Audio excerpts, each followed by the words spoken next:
It looks amazing, especially compared to the World Championship performance where they had 3D models and it looked like shit. I'm sorry.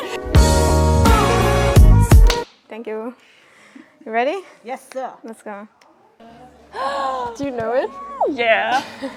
I always play Beat Saber to the song. This put me on the league, Radar? Yeah, radar. This was like the thing I wanted to be able to do when I grew up. I wanted to make something as cool as this. I'm a League simp anyway. I'm simping for her. Yeah, Akali. So She's so pretty. And now you're making stuff. Yeah. I like the transitions that they've got going. It's like all in the same direction. I just love the animation. This is also where Fortiche came on my radar, obviously. Where I got to know about that Arcane is in planning, which is crazy. The lip sync, Jesus. Like the texturing here that makes it beautiful. so 2D, but at the same time its own style. That's so nice. Yeah. I'm like looking at how they're doing the hair because I can use that for my grad film. It's really cool how stylized it looks, but still it gives you the feeling of a real music video. It's very flat, the hair. Yeah, it is. Ooh. It's such a nice concept for a video. It's very simple, but it's so effective. Dancing is amazing. Yeah, I'm pretty sure they must have recorded dances and then animated. Yeah, it might after even it. be motion capture, No. isn't it? No. I don't know how they did it. It looks better than motion capture.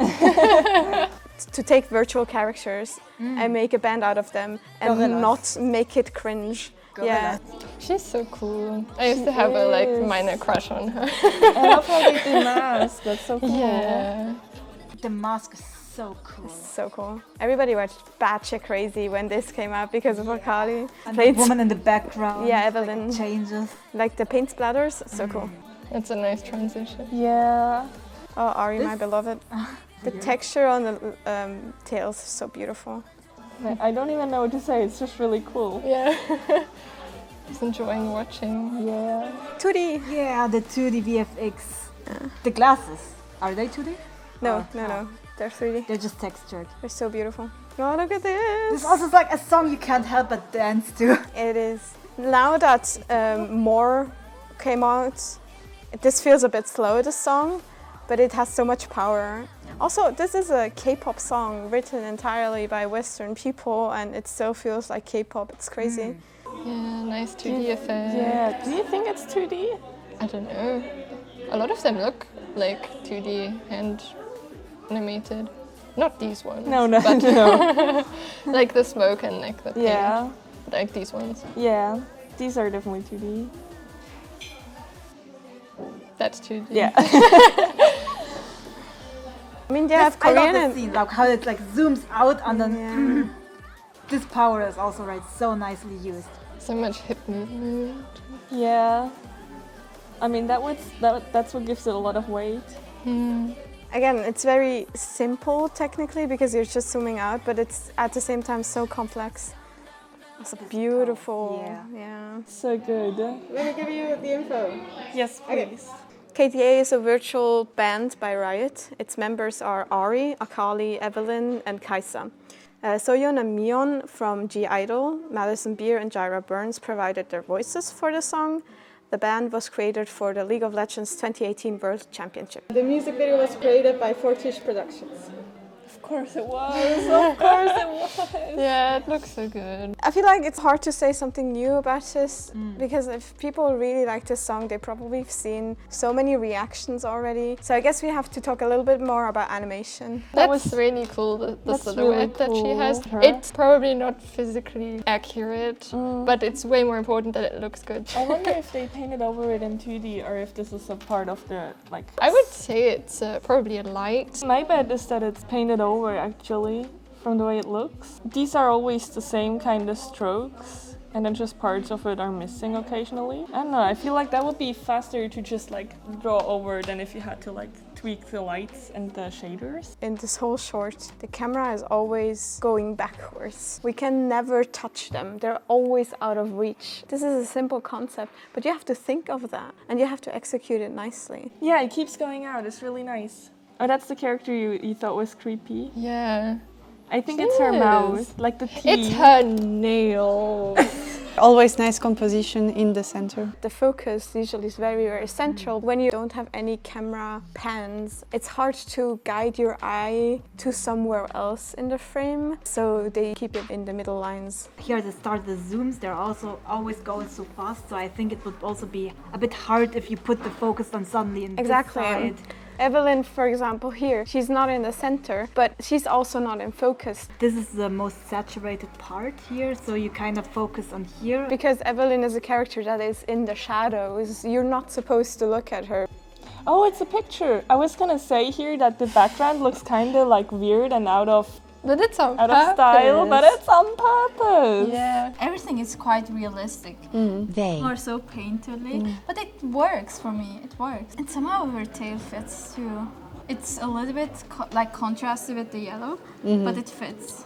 I like how you notice how Forty style developed, because like in Arcane it looks way more painterly. This feels like it's painted, like it is painted on. Yeah, the nose too. Well, these ones are meant to be like overexposed. With Jinx, she has really big eye bags, right? But because they're supposed to be so pretty, you can make it too extreme. It's hinted at, but it's not like overdone. Oh yeah, that's our pop star. She was the only one who had a pop star skin. She already had that concept, and they took that concept and made a band around it. How do you think they made the paint drop? I was gonna ask you that. I think you would know that better. This is nice. Yeah, I love it. Neon always looks good. So this is a material that emits light. All of this paint, I'm gonna say, is a texture. So they probably had like an alpha map for the colors and the emission so that the UV paint kind of emits light. And then the drop, I would assume, is the texture being animated. Because like here it's not on and here it's completely on. So they had two textures. One that looks like this without the splatter, and then one where the splatter is on. Well, it's also animated, like it moves, see? Yeah, good point. Maybe it's an animated mesh, but that would be harder to do, I feel like, than the textures. I don't know. Okay, actually, if we zoom a bit, it also looks a bit drawn because there is a highlight on there, like this. And I think there's an outline. It could be drawn. If it was drawn, it's do you see how it doesn't move with the shoe? The distance from the splatter to the white brim, it moves. Do you see that? It was drawn on. I guess it's drawn on. Oh, that's interesting. Yeah, crazy. Good eye. Do you see the rim of these splatters don't have the same feel as these?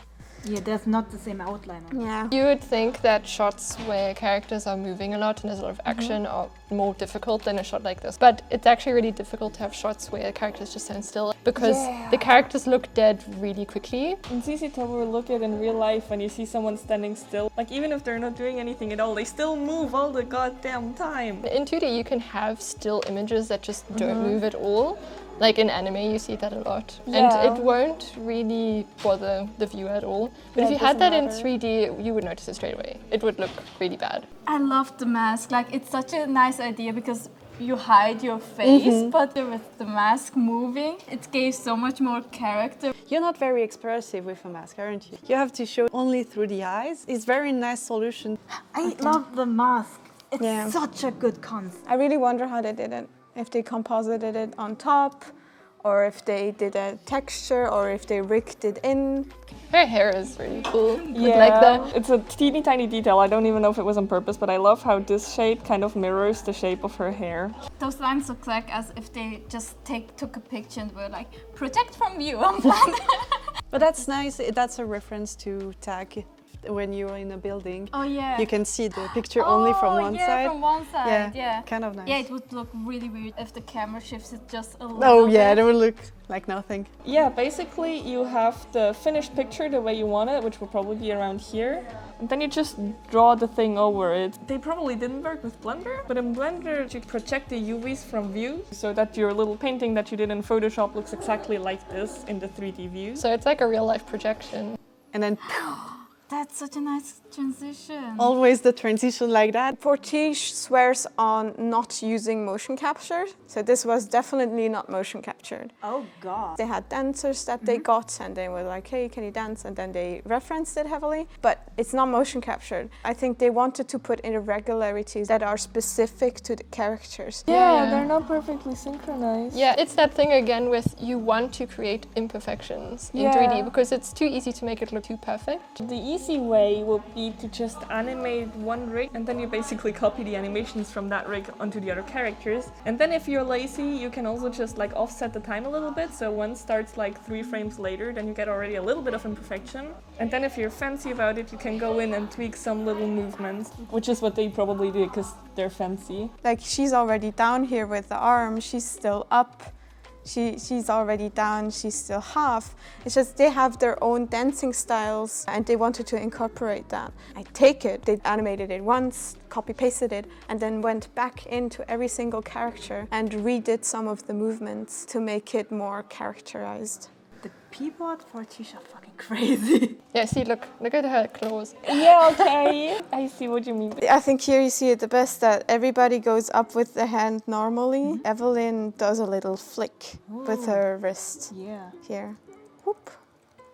Yeah, the choreography is typical K-pop, but you always need to add at least some footage of choreography so the fans can replicate it. Because that's also like merchandise, I feel like. Yeah. I've seen before 3D choreography and it looks like shit. It looks amazing, especially compared to the World Championship performance where they had 3D models and it looked like shit. I'm sorry. Compared to that, this is so good. Ooh, the mask! Yeah, I wanted to talk about this. So this is a texture that they put onto the mask and it's like exchangeable and it's probably like built in with the rig so they can easily switch between them. But then the fact that they can make it like slightly more open and here slightly more closed kind of indicates that they also put some sort of deformation onto the actual mesh. I'm assuming that's how I would do it. Doesn't actually have that many mouth shapes, he's just switching in between them. Yeah. I love that the mask is also more choppy. Like, Yeah, it's really choppy. The mask changes shape every like 5 frames. It changes with her what she's saying. Like if you do a lip sync in CGI, you don't go in and animate every letter, but you animate the most important lip shapes. But you could totally also do the emission in compositing. You could totally do that, yeah. I'd just be too lazy to worry about stuff like the jacket overlaying over it, because you have to work with cryptomats and oh my god. So the question was also, is this composited on or is it in the rig? Nuke, which is the compositing software for 3D, you can have the UVs of a mesh, and if you then put a texture on top of that, it neatly wraps around the model. Instead of doing that in the 3D program, you can do it in compositing. Technically, you could just animate the mouse shapes and then put it on top of that UV in Nuke. On the other hand, it would be easy to do in 3D. You paint the different mouth shapes on it and then you have in the rig a switch that can switch between the shapes. Yeah, there are different ways to do the same thing. Stuff like this is just like how did the production decide to split the work between different parts of the pipeline. Like the way that she's moving, I want to say more masculine movement. More shoulder So based? she moves her shoulders a lot. And then she's a bit in contrast. She has the more like feminine body shape where she's really like twisting her hip. look at her vibing. Nice transition again. Turning. All the transitions are so nice. I love the material on this one. On the tails? Yes. Also, this woman and her proportions. It's literally how you draw women. Yeah, that's how I draw women. I need to talk about this material. In crystals, you would see the other side. You don't see the other side, but you can see the backside of the painting. Those have the nice contrast with the yellow washing machines and the purple in there. Oh, the 2D smoke is beautiful. Especially since they have to animate it on ones. Like, 1, 1, 1. So it is on ones, but there's one part here and then there's the back part here. So the back part then switches on being animated on twos, and the front part is also on twos, but on different twos. Makes it more fluid, makes it feel like it's animated on ones, even though it's only animated on twos. If you want to make an explosion look really powerful, like you can see in the beginning, it kind of gets pulled in and then it explodes. So you can see it like getting smaller, smaller. And then it's quiet for a little bit. There's an initial explosion and then boom. One other thing that I really like is the hair. They went for more 2D-esque hair and not like the realistic Pixar hair. So they have nice shape. This is the prime example of animating in arcs. this is just a squirrel anime. It is. I like the way they animated her tail. It must be kind of difficult with the tail because you have to make sure that it isn't in the way, but that it also moves realistically. It's a good example of follow-through animation. Our Ari moves her hips and then her hips come to a halt, but the tail is still moving and following through her movement. The end picture, they play with that. It's the shapes. It's so nice because you need to do something with this. I feel like this is like the perfect poster. Thank you so much for ranting. Thank you for having us. Thank you.